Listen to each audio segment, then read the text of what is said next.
Hello friends, welcome in my YouTube channel Chintu का math विद्यालय। आज हम पढ़ेंगे क्लास 10 का एनसीईआरटी मैथ का चैप्टर 4 द्विघात समीकरण। द्विघात समीकरण का सभी एक्सरसाइज हमने कर लिया है और आज हम पढ़ेंगे इसके सभी उदाहरण। तो आइए देख लेते हैं इसके उदाहरण में कौन कौन सा सवाल दिया है। उदाहरण 1 में दिया है कि निम्नलिखित स्थिति को गणितीय रूप में व्यक्त कीजिए और इसमें 2 सवाल दिया है। इन दोनों सवालों को हमने एक्सरसाइज 4.2 के दूसरे क्वेश्चन में कर लिया है। आइए इसको हम दिखा देते हैं। ये प्रश्नावली 4.2 है, तो इसमें जो दूसरा क्वेश्चन है वह दिया है कि उदाहरण 1 में दी समस्याओं को हल कीजिए। तो जो उदाहरण 1 में हमें 2 सवाल दिया गया है, उन दोनों सवालों को हमने इस एक्सरसाइज में कंप्लीट कर लिया है। तो अब हम सीधा दूसरा क्वेश्चन को ही दूसरे उदाहरण से ही सॉल्व करना शुरू करेंगे। तो ये हमें दूसरा उदाहरण दिया है कि जांच कीजिए कि निम्न द्विघात समीकरण है या नहीं। तो आइए हम इसे सॉल्व कर लेते हैं। उदाहरण 2 का ये पहला क्वेश्चन दिया है x-2 का होल स्क्वायर प्लस 1 बराबर 2x प्लस 3। तो इसे हमें जांच करना है कि द्विघात समीकरण है या नहीं। तो बस इसका हम विस्तार करेंगे। तो x का स्क्वायर प्लस 2 का स्क्वायर माइनस 2 गुणे x गुणे 2 प्लस 1 बराबर 2x प्लस 3। तो इसका x स्क्वायर का वर्ग, ये 2 का वर्ग 4 हो जाएगा, 2 दूना के 4x प्लस 1। इन दोनों को पक्षांतर करके बाएं साइड लेकर चले आएंगे तो ये -2x और ये -3, इधर 0 बचा। अब ये x स्क्वायर, ये माइनस का 2x, ये माइनस का 4x, -6x हो जाएगा। और ये प्लस का 4, ये प्लस का 4 और ये माइनस का 4, माइनस का 3 है। पहले ये 4 और 1 को जोड़कर लिख देते हैं, तो 5 - 3 बराबर 0। फिर इसके नीचे लिख देंगे x स्क्वायर -6x और ये 5 में से 3 चला जाएगा, प्लस का 2 बराबर 0। तो अब ये हम देखते हैं कि ax square plus bx plus c बराबर 0 के रूप का है, इसलिए यह द्विघात समीकरण है। तो ये हमारा जो पहला क्वेश्चन, दूसरे का पहला क्वेश्चन है, ये हमें द्विघात समीकरण है। अब इसी प्रकार इसका दूसरा क्वेश्चन भी चेक कर लेते हैं। इसका दूसरा क्वेश्चन दिया है x कोष्टक में x प्लस 1 प्लस 8 बराबर कोष्टक में x प्लस 2 दूसरे कोष्टक में x माइनस 2। तो इसे हमें चेक करना है कि द्विघात समीकरण है या नहीं। इसके दोनों पक्षों को सॉल्व कर देंगे, इसका गुणांतर कर देंगे तो x स्क्वायर प्लस x हो जाएगा और ये प्लस 8 बराबर इसका अंदर गुणा कर देंगे तो x स्क्वायर, 2 का गुणा इसमें हो जाएगा -2x। अब 2 का गुणा इसमें होगा तो प्लस का 2x और 2 का गुणा 2 में हो जाएगा तो -4। तो ये प्लस ये माइनस आपस में कैंसिल हो जाएगा, ये बचा x square plus x plus 8 बराबर x स्क्वायर -4। अब इन दोनों को पक्षांतर करके इधर लेकर चले आएंगे तो x square plus x plus 8 minus x square plus 4 बराबर 0। तो ये x स्क्वायर, ये भी माइनस x स्क्वायर आपस में कैंसिल हो जाएगा, ये बचा x और ये प्लस 12 बराबर 0। तो ये अब इसे हम लिखेंगे ax square plus bx plus c बराबर 0 के रूप का नहीं है, इसलिए यह द्विघात समीकरण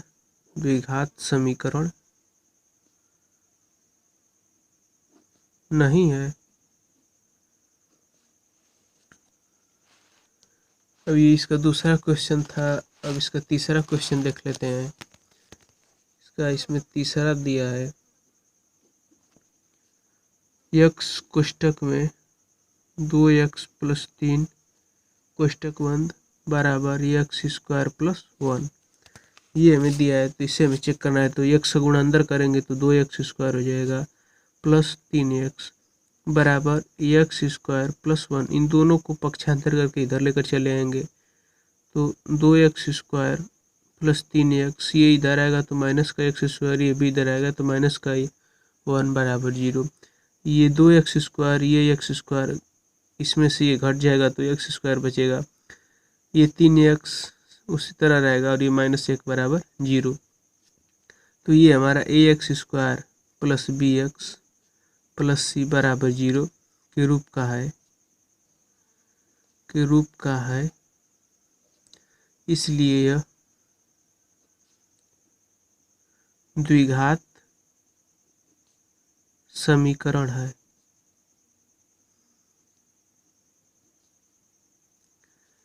ये तीसरा द्विघात समीकरण है। अब इसका चौथा क्वेश्चन दिया है, इसे देख लेते हैं।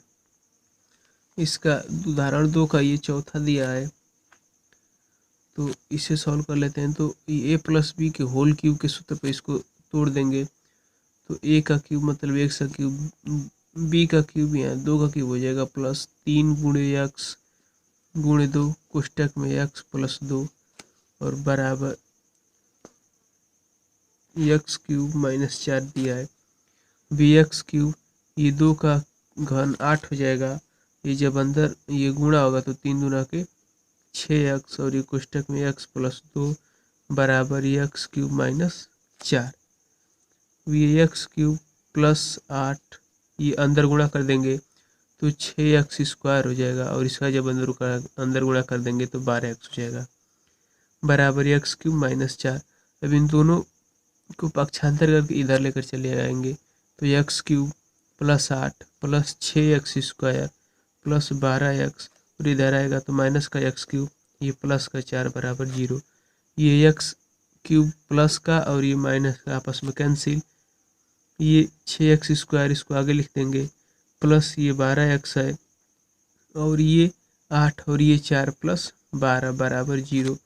तो ये हमारा ax² प्लस bx के रूप का है। इसे हम और छोटा भी कर सकते हैं, यदि इसमें से 6 कामन कर देते हैं तो x² प्लस 2x प्लस 2 बराबर 0 हो जाएगा। तो लिखेंगे कि ax² plus bx plus c बराबर 0 के रूप का है, इसलिए यह द्विघात समीकरण है। तो ये उदाहरण 2 हमारा कंप्लीट हो गया। अब उदाहरण 3 देख लेते हैं। उदाहरण 3 में हमें दिया है कि गुणनखंड द्वारा समीकरण 2x² माइनस 5x प्लस 3 बराबर 0 के मूल ज्ञात कीजिए। तो आइए हम इसे ज्ञात कर लेते हैं। तो उदाहरण 3 में हमें यही सवाल दिया है, 2x² माइनस 5x प्लस 3 बराबर 0 को गुणनखंड विधि से इसके मूल ज्ञात करना है। तो जैसा कि हमने आपको बताया था कि यदि x² का गुणांक कोई भी अचर संख्या मतलब गिनती की संख्या होती है तो उसका गुणा पहले c में करते हैं। तो यहाँ 2 है, 2 का गुणा यहाँ 3 में करेंगे तो 2 गुणे 3 यदि करते हैं तो 6 मिल जाता है। अब 6 को हम इस प्रकार दो संख्याओं में विभाजित करेंगे कि हमें जोड़ने पर 5 आ जाए और गुणा करने पर 6 आ जाए। तो ये 3 और 2 के यदि हम जोड़ते हैं तो 5 हो जाता है और 3 2 का गुणा करते हैं तो 6 हो जाता है। तो इसको लिख देंगे 2x² माइनस कोष्टक में 3 प्लस 2 और ये बाहर x हो जाएगा प्लस 3 बराबर 0। इसका अंदर x का गुणा कर देंगे तो 2x² माइनस x का गुणा इसमें हो गया तो माइनस x, माइनस का गुणा अंदर हो जाएगा तो माइनस और 2x प्लस 3 बराबर 0। इसमें से हम x कॉमन कर सकते हैं तो यहाँ से 2x बचेगा माइनस 3 और यहाँ से यदि हम -1 कॉमन कर लेते हैं तो 2x माइनस 3 बराबर 0 बचेगा। अब इन दोनों कोष्टक में एक ही संख्या है तो इसको भी कॉमन कर लेंगे, 2x माइनस 3 एक कोष्टक में कॉमन और दूसरे कोष्टक में x और यहाँ से 1 बराबर 0। अब दोनों कोष्टकों के बराबर 0 कर देंगे तो 2x माइनस 3 बराबर 0 और x माइनस 1 बराबर 0। तो यहाँ से 2x बराबर 3 और x बराबर 3/2 और यहाँ से मिल गया x बराबर 1। तो हमें इसके दो मूल मिल गए 3/2 और 1, यही दोनों मूल हमको ज्ञात करना था जो कि हमने इसको ज्ञात कर लिया।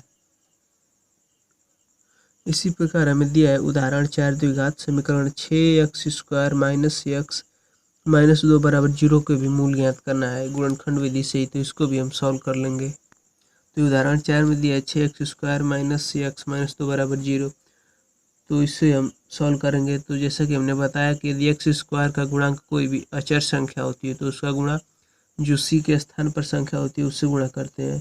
तो यहाँ पे c के स्थान पर 2 है और x² का गुणांक 6 है, तो 6 का गुणा 2 में कर देंगे तो 6 गुणे 2 बराबर 12 आ जाएगा। अब 12 को हमें ऐसी दो संख्याओं में विभाजित करना है कि घटाने पर 1 आ जाए। x² का गुणांक 1 है, कुछ नहीं होता है तो 1 होता है, तो x² का गुणांक 1 है, तो हमें ऐसी दो संख्याओं में विभाजित करना है कि घटाने पर 1 आ जाए और गुणा करने पर 12। तो यदि हम 4 और 3 को ले लेते हैं तो 4 में से 3 को माइनस कर देंगे तो 1 आ जाएगा और 4 में 3 को गुणा कर देंगे तो 12 आ जाएगा। तो इसको इस प्रकार लिख देंगे 6x² minus 4 minus 3 x minus 2 बराबर 0। तो ये 6x² अंदर गुणा कर देंगे तो माइनस 4x, से माइनस माइनस गुणा हो गया तो प्लस 3x माइनस 2 बराबर 0। अब यहाँ से हम 2x कॉमन कर लेंगे तो यहाँ से हमें मिल जाएगा 3x माइनस 2, और यहाँ से यदि हम +1 कॉमन कर लेते हैं तो 3x माइनस 2 मिल जाएगा बराबर 0। अब इन दोनों कोष्टक में कई संख्या है तो 3x माइनस 2 कॉमन, और दूसरे कोष्टक में ये और चिन्ह के साथ ये लिख देंगे 2x + 1 बराबर 0।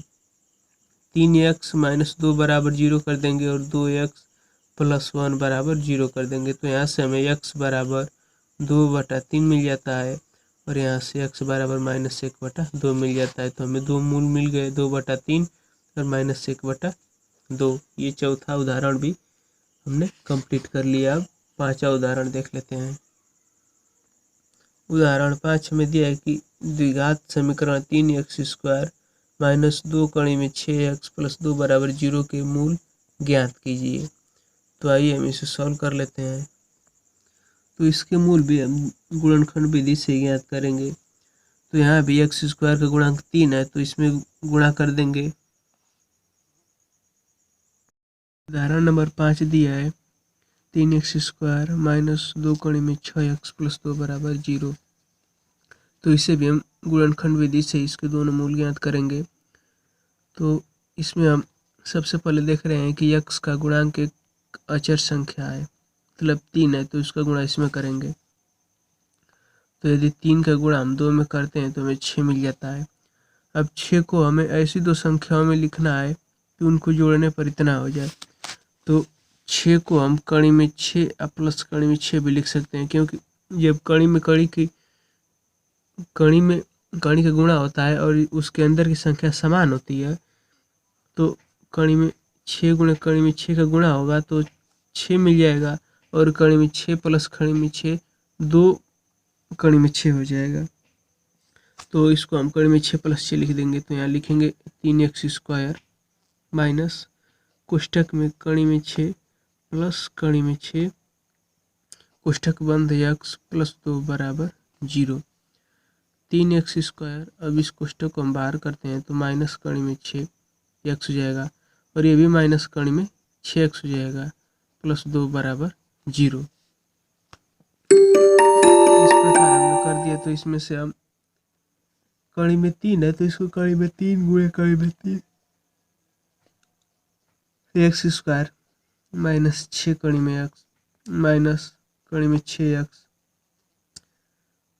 प्लस इसको हम 2 कड़ी में 2 लिख सकते हैं इस प्रकार गुणा करके। इसमें से कड़ी में 3x कॉमन कर लेंगे यहाँ से हम, तो कड़ी में 3 और x कॉमन हो गया तो यहाँ से बचा एक कड़ी में 3 बच गया, x बच गया, और यहाँ से माइनस कड़ी में बस 2 बच गया, क्योंकि कड़ी में 3 गुणे कड़ी में 2, यदि कड़ी में 3 गुणे कड़ी में 2 हो तो इसको हम कड़ी में 6 लिखते हैं, और इसमें से कड़ी में 3 यदि कॉमन हो गया तो बच गया कड़ी में 2। और यहाँ से भी हम वही कड़ी में 2 कॉमन कर लेंगे तो यहाँ से मिल जाएगा कड़ी में 3x, और इसमें से कड़ी में 2 बाहर तो प्लस कड़ी में 2 और ये माइनस कॉमन किए हैं तो ये चिन्ह बदल जाएगा, माइनस हो जाएगा बराबर 0। वैसे पूरा एक कोष्टक कॉमन, कड़ी में 3x माइनस कड़ी में 2 और दूसरे कोष्टक में कड़ी में 3x माइनस कड़ी में 2 बराबर 0। अब दोनों के बराबर हम 0 कर देंगे तो कड़ी में 3x माइनस कड़ी में 2 बराबर 0 और यहाँ से कड़ी में 3x माइनस कड़ी में 2 बराबर 0। तो कड़ी में 3x बराबर कड़ी में 2 हो गया। फिर यहाँ से x बराबर कड़ी में 2 बटा कड़ी में 3, कड़ी में 2 बटा कड़ी में 3, तो इसको हम लिख देंगे कड़ी में 2 बटा में 3 और इसको भी हम सॉल्व करेंगे तो कड़ी में 3x बराबर कड़ी में 2 और x बराबर कड़ी में 2 बटा कड़ी में 3, x बराबर 2 बटा कड़ी में 3। तो हमें एक दोनों मूल एक ही प्राप्त होते हैं, 2 बटा कड़ी में 3 कामा 2 बटा कड़ी में 3, यही दोनों हमें इसके मूल प्राप्त होते हैं। तो ये 55 नंबर उदाहरण था। अब इसके आगे देख लेते हैं। उदाहरण 6 में दिया है कि अनुच्छेद 4.1 में दिए गए प्रार्थना कक्ष की विमाएं ज्ञात कीजिए। अनुच्छेद 4.1 में हमने ज्ञात किया था कि यदि कक्षा की चौड़ाई x मीटर हो तो x समीकरण 2x square plus x minus 300 बराबर 0 को संतुष्ट करता है। गुणनखंड विधि का प्रयोग करके हमें इस समीकरण के निम्न प्रकार से लिखना है, तो इसका हमें मूल ज्ञात करना है। तो आइए हम इसे सॉल्व कर लेते हैं। उदाहरण 6 में हमें यही सवाल दिया है 2x square plus x minus 300, तो इसका हमें मूल ज्ञात करना है, इसको सॉल्व करना है। तो पहले तो हम यहाँ देखेंगे कि ये x स्क्वायर का गुणांक एक अचर संख्या है 2 है, तो 2 का गुणा इसमें कर देंगे तो यहाँ लिख देंगे 300 गुणे 2 बराबर 600। अब 600 को ऐसी दो संख्या में हमें विभाजित करना है कि घटाने पर 1 आ जाए और गुणा करने पर इतना आ जाए। तो 625 का हम अभाज्य गुणनखंड 600 का हम अभाज्य गुणनखंड कर देंगे। 600 का 2 से यदि हम भाग देते हैं तो ये 300, फिर 2 से भाग देते हैं तो 150, फिर यदि 2 से भाग देंगे तो 750। अब 3 से कटेगा 3 दूना के 6, 5 3 15, अब 5 से कटा सकते हैं 5, फिर 5 फिर 1। तो हमको सभी ये 5 5 एक साथ ले लेते हैं और ये सभी को एक साथ, तो 2 दूना के 4, दूना के 8, 3 के 24, 24 और 25। 25 में से 24 घटाएंगे तो 1 आएगा और 24 में 25 का गुणा कर देंगे तो 6 आएगा। तो हम इसको लिख देंगे 2x स्क्वायर प्लस कोष्टक में 25 माइनस 24x माइनस 300 बराबर 0। तो अब इसको हम लिख देंगे 2x square plus 25x minus 24x minus 300 बराबर 0। तो यहाँ से हम कॉमन कर सकते हैं, x से यदि हम कॉमन कर लेते हैं तो यहाँ से 2x प्लस 25 बच जाएगा और यदि यहाँ से हम 24 कॉमन कर लेते हैं, 24 कॉमन करेंगे तो बस x बचेगा। यहाँ से हम 12 कॉमन कर लेंगे, यदि 12 माइनस कॉमन कर लेंगे तो हमें मिल जाएगा 2x और माइनस, और जब 12 कॉमन करेंगे तो यहाँ से 12 बाहर हो जाएगा और जब 300 में 12 का भाग देंगे तो हमें 25 मिल जाएगा और माइनस कॉमन कर लिए तो ये चिन्ह बराबर प्लस हो जाएगा बराबर 0। दोनों कोष्टक में से कोष्टक आगे कर लेंगे 2x प्लस 25 और दूसरे कोष्टक में x माइनस 12 बराबर 0। तब 2x प्लस 25 बराबर 0 लिखेंगे और यहाँ पे लिखेंगे x माइनस 12 बराबर 25 लिखेंगे। तो यहाँ से x माइनस 12 बराबर 0, तो x बराबर 12 और यहाँ से हमें आएगा 2x बराबर माइनस 25 हो जाएगा और x बराबर माइनस 25 बटा 12। तो ये हमारा अमान्य होगा क्योंकि किसी भी रूम या कमरे की लंबाई कभी ऐसे भिन्नात्मक नहीं होती है और ऋणात्मक नहीं होती है। तो हमारा यहाँ से 12 आंसर हो जाएगा। x का मान हम 12 लिखेंगे और इसको लिख देंगे अमान्य है।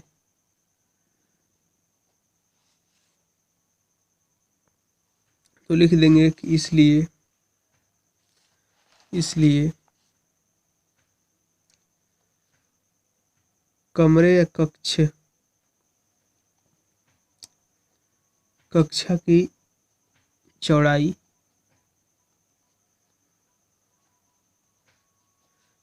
बराबर x बराबर 12 मीटर और लंबाई का है कि चौड़ाई के 2 गुने से का दिखे, तो लंबाई बराबर 2x प्लस 1, x का 2 गुना प्लस 1 है, लंबाई इसकी चौड़ाई के 2 गुने से 2 अधिक है, तो लिख देंगे 2 गुणे 12 प्लस 1, तो 24 प्लस 1 बराबर 25। तो चौड़ाई 12 मीटर और लंबाई 25 मीटर आ गई। ये हमारा उदाहरण नंबर 6 कंप्लीट हुआ। उदाहरण 7 में दिया है कि उदाहरण 3 में दिए गए समीकरण पूर्ण वर्ग बनाने की विधि से हल कीजिए। तो उदाहरण 3 में हमें यही समीकरण दिया है 2x² माइनस 5x प्लस 3 बराबर 0। इसी को हमें पूर्ण वर्ग बनाने की विधि से सॉल्व करना है। तो आइए हम इसे सॉल्व कर लेते हैं। तो इसे हमें पूर्ण वर्ग विधि से भी सॉल्व करना है। तो पूर्ण वर्ग विधि में सबसे पहले ये देखते हैं कि यदि x² का गुणांक कोई अचर संख्या है तो उसका प्रत्येक पद में भाग दे देते हैं। तो यहाँ x² का गुणांक 2 है, तो 2 का सबसे पहले तीनों में भाग दे देंगे। तो लिखेंगे कि 2 से सभी में भाग देने पर, तो 2x² बटे 2 माइनस 5x/2 प्लस 3/2 बराबर 0। तो यहाँ से ये 2 से 2 कैंसिल हो जाएगा, तो बचा x² माइनस 5x/2 प्लस 3/2 बराबर 0। ये हमारा समीकरण बचा। अब इसे हमें पूर्ण वर्ग विधि से सॉल्व करना है। तो पूर्ण वर्ग विधि में हमें a प्लस बी का होल स्क्वायर का सूत्र होता है a प्लस बी बराबर a² plus 2ab plus b²। इसी रूप का हमें बनाना होता है, इस रूप का। तो यहाँ से हम देखें तो a², तो यहाँ x का स्क्वायर है, प्लस माइनस यहाँ पे है तो माइनस लिख देंगे 2, ये सूत्र में जो 2 होता है इसलिए यहाँ पे 2 लिखा जाता है, और जो यहाँ a के स्थान पर लिखे होते हैं सबसे पहले इसको यहाँ लिख देते हैं। तो 2x हमने यहाँ से लिख दिया। हमें बनाना किस रूप में है 5x/2। तो यहाँ हम कौन सी संख्या रख दें कि उसका मान 5x/2 हो जाए। यदि हम 5/4 रख देंगे तो यदि इसमें 2 का गुणा करेंगे तो 2 से 2 कैंसिल हो जाएगा और 5x/2 हमें बच जाएगा।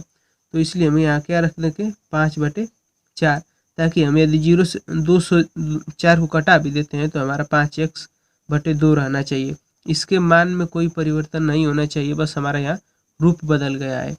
तो हम x² यहाँ पे है तो इसको लिख दिए, और सूत्र में जो होता है 2ab, तो इसीलिए -2 a के स्थान पर x² है तो हमने a लिख दिया।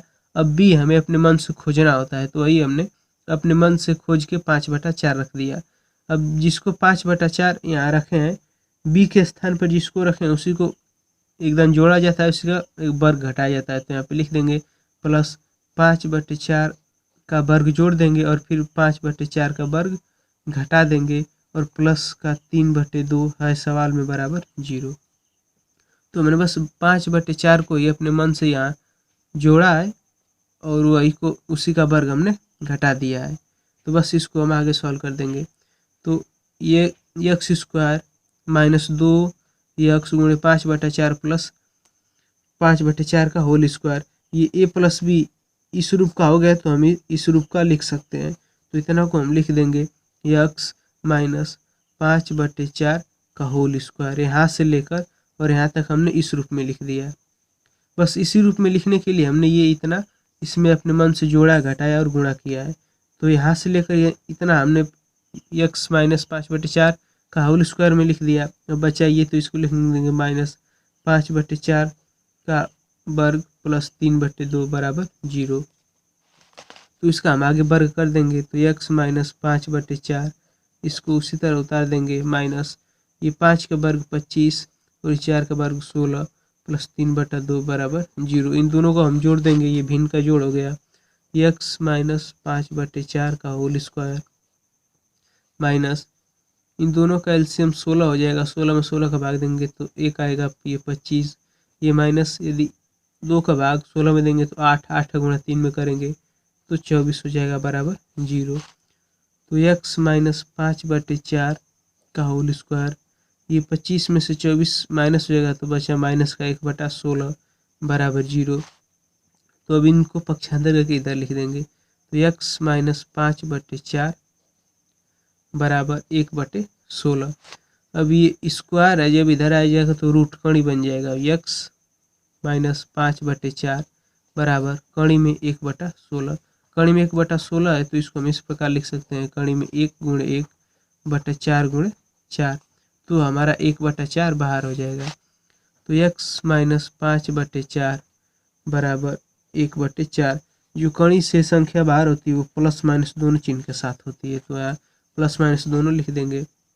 अब एक बार प्लस चिन्ह को ले लेंगे, एक बार माइनस को ले लेंगे, तो x यहाँ लिख देंगे प्लस चिन्ह को लेने पर, तो x बराबर 1/4, इसको पक्षांतर कर दिए तो प्लस का 5/4 हो गया। तो ये हो गया x बराबर 6/4। इधर यदि माइनस का चिन्ह लेंगे तो x माइनस 5/6 बराबर माइनस 1/4 है। यहाँ हमने इसको प्लस लिया था, अब यहाँ इसको माइनस लेंगे तो लिख देंगे x बराबर माइनस 1/4 प्लस 5/4 प्लस 5/4, तो ये घट जाएगा तो ये हो जाएगा 4/4, 4 से 4 कट जाएगा, 1 हो जाएगा। तो इसके हमें मूल मिल जाते हैं 6/4 और 1, यही दो हमें मूल मिल जाते हैं। ये 6/4 को हम 2 से काट के छोटा भी कर सकते हैं, 3 और ये 2, तो 3/2 कामा 1। इस समीकरण के हमें दो मूल मिल गए, 3/2 और 1। तो ये हमारा 7वां उदाहरण भी कंप्लीट हो गया। वीडियो पसंद आए तो वीडियो को लाइक करें, चैनल को सब्सक्राइब करें और शेयर करना ना भूलें।